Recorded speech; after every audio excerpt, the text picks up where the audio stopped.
ప్రదక్షిణ చేసిన వాడి పాద ధూళి పవిత్రమైన సుమా, అంత గొప్పది ఇది. ఎలా ప్రదక్షిణ చేయాలంటే ఆసన్న ప్రసవానారి, ఎక్కువగా రమణుల వారి శ్లోకాన్ని ఉటంకించేవారు ఎవరైనా ప్రదక్షిణ చేసేటప్పుడు. ఆసన్న ప్రసవానారి యథాగచ్చేదనాకులం తథా ప్రదక్షిణం కుర్యాత్ అశృణ్వంచ పదధ్వని. గర్భవతి అయిన స్త్రీ ఎలా నడుస్తుందో అలాగా ఈ నడకలో ఆమె తన గర్భంలో శిశువును రక్షించుకోవడం కోసం కూడా దృఢంగా నడుస్తుంది. ఆసన్న ప్రసవానారి అంటే ప్రసవానికి దగ్గరగా ఉన్న గర్భవతి. ఆవిడ అడుగు ఎంత నెమ్మదిగా వేస్తుందో అలా వెయ్యాలట. ఎలా వెయ్యాలంటే అడుగులు చప్పుడు కూడా వినబడనంతగా వెయ్యాలి. అడుగడుగునా భగవన్నామ స్మరించుకుంటూ అసలు మౌనంగా చేయాలి, లేదా భగవన్నామస్మరణం చేయాలి. పైగా స్నాతో విశుద్ధ వేష భస్మ రుద్రాక్ష భూషిత, స్నానం చేసి నిర్మలుడైన వస్త్రములు ధరించి భస్మరుద్రాక్షలు దాల్చి ప్రదక్షిణం చేస్తూ శివస్మరణ సంస్పృష్టో మందం దద్యాత్పదం బుధ, శివస్మరణతో ఉన్న మనస్సుతో మందముగా నడుస్తూ ఉండాలి. ఎందుకంటే వాడి చుట్టూ ఎవరెవరు నడుస్తున్నారంటే మొత్తం గిరి చుట్టూ కిరికిరిసిపోయి దేవతలు నడుస్తుంటారు. అందుకే దేవతలు పరిక్రమించే మార్గం ఒకటి ఉంటుంది, అది తాకకుండా జాగ్రత్తగా ఉండాలి. కిక్కిరిసిపోయి ఉంటారు.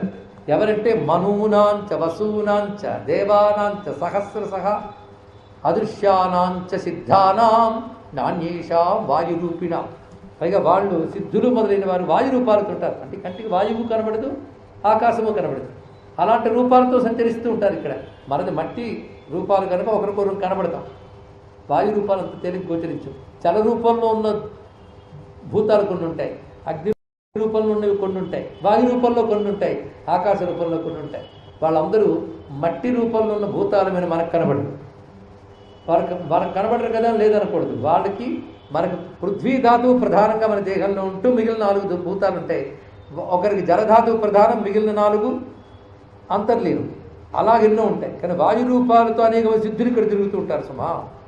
అందుకే ఆ వెళ్ళే చోట్లలో శుద్ధమైన మనస్సుతో పాజిటివ్ థాట్స్తో వెళుతూ ఉండాలి. దేవతల దగ్గర ఏవి మనం అనుకున్నా నెరవేరిపోయే అవకాశాలు ఉంటాయి, కానీ అనుకునేవో మంచివి అనుకోండి, విసుగు చిరాకు లాంటివి రాకూడదు. అలాంటి భావాలు నాస్తికత్వం వల్ల వస్తాయి. నాస్తికుడు ప్రదక్షిణకు పూనుకోవడమే మంచిది కాదు. వాడు వెళ్ళద్దు అక్కడికి. వెళితే మాత్రం జాగ్రత్తగా ఈ విధంగా వెళ్ళాలి. పైగా ఆ ముందు నడుస్తున్న వాళ్ళు దేవతలు, పక్కనున్న వాళ్ళు సిద్ధపురుషులు, ఇటు పట్టు ఎవరుంటారో తెలియదు. అది నిరంతరం మహాత్ములతో కలిసి మనం తిరుగుతున్నామనే భావనతో వెళ్ళాలి. పైగా అథవా శివనామాన్ని సంకీర్త్య పరగీతిభి, కేవలం స్మరణ లేదా జపం లాంటివి చేస్తూ వెళ్ళలేనప్పుడు కొంతమంది భక్తులతో కలిసి శివనామ సంకీర్తన చేస్తూ సంచరించవచ్చు. ఎందుకంటే సంకీర్తన శివునికి అత్యంత ప్రీతిపాత్రం కనుక భగవన్నామ సంకీర్తన చేయవచ్చు. శివన్ నృత్యంచ రచయన్ భక్తై సార్థం పరిక్రమే, శివ సంబంధమైన భావనతో నృత్యాలు కూడా చేస్తూ ప్రదక్షిణ చేయవచ్చు. ఇంకొకటి మాహాత్మ్యం మమవా శృణ్వన్ అనన్యమతి రాధరా, నా మాహాత్మ్యాన్ని వింటూ ప్రదక్షిణ చేసినా చాలా విశేషమే. అంటే అరుణగిరి మాహాత్మ్యాన్ని వింటూ ప్రదక్షిణ చేయాలి.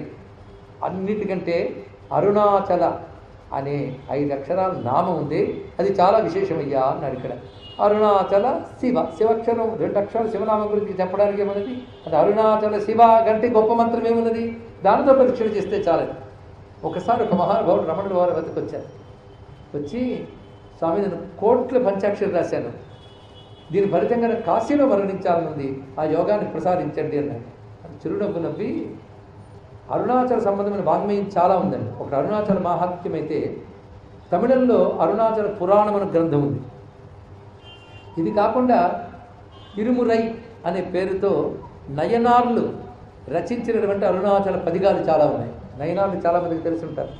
అందులో ప్రధానంగా అప్పర్, సుందర, జ్ఞాన సంబంధర్, మాణిక్యవాచకర్, 4 అంటారు. వీళ్ళు రచించినవి, ఇంకా అందులో మహాత్ములు రచించినవి ద్రవిడ భాషలో వారు రచించిన వారు ఋషికల్పులు గనక అవి మంత్ర సమానములైనవే చెప్పారు. ఇంచుమించు ఎన్నో శివక్షేత్రాల మీద వారు రచించారు. కానీ అరుణాచలంపై ఈ మహాత్ములు అందరూ రచన చేశారు, ఒక్కొక్కరు ఒక్కొక్క విధంగా.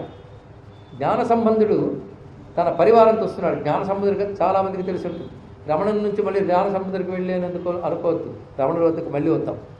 జ్ఞాన సంబంధుల వారు అరుణాచలానికి వచ్చినప్పుడు మీకు జ్ఞాన సంబంధుడి కథలు తెలుసు. అతి బాల్యంలోనే ఆయన శివానుగ్రహ పాత్రుడయ్యాడు. అక్కడి నుంచి ఆయనకు రాజులు దాసోహం అయిపోయారు. ఆయన పరివారం, ఆయన ఎక్కడికి వెళితే అక్కడ ఆయనతో పాటు ఏనుగులు, గుర్రాలు, పరివారములు, ఆభరణాలు, వస్తువులు, మంది, మార్బలం అంతా వచ్చాయి. అలా వెళ్ళేవాడు ఆయన. అలాగొక శివభక్తులు దండు వెడుతూ ఉంటే చూస్తూనే పొలకించిపోతామండి. అలా సంచరించారు. అలా భక్తులు నడయాడిన భారతదేశంలో మళ్ళీ భక్తులు అంత వైభవంతో నడవాడి హైందవేతర శక్తులను దునుమాడాలి అని మనం ప్రార్థన చేసుకున్నాం. ఆ విధంగా వెళుతూ ఉంటే సరిగ్గా అరుణాచలం దగ్గరకు వచ్చేటప్పుడు మార్గం తెలియలేదు, ఎలా వెళ్ళాలని. ముందు జ్ఞాన సంబంధుడు తన వెనకాల తనతో ఎందరు వస్తున్నారని పట్టించుకోలేదు. ఆ దృష్టంతో శివుడి మీదే. భక్తుడు మాత్రం తన చుట్టూ ఉన్న వాళ్ళు పట్టించుకోడు, పరమేశ్వరుడు చుట్టే తిరుగుతాడు. ఎలా వెళ్ళాలి అరుణాచలం దారి తెలియట్లేకపోతే ఒక వృద్ధుడు గెంతుతూ వచ్చాడు అక్కడికి. ఆ వృద్ధుడిని చూసి అడిగాడు, నాకు అరుణాచలానికి వెళ్ళాలన్నది, దారి ఎటు అని. నాతో పాటు రా అంటూ బోరుడు కబుర్లు చెప్పాడు. ఊరికి నేను నడుస్తూ ఇక్కడ చెప్పాడు అరుణాచల మాహాత్మ్యం శృణ్వన్ ప్రదక్షిణం. అలా అరుణాచలం గురించి చెప్తూ తీసుకువెళ్ళట.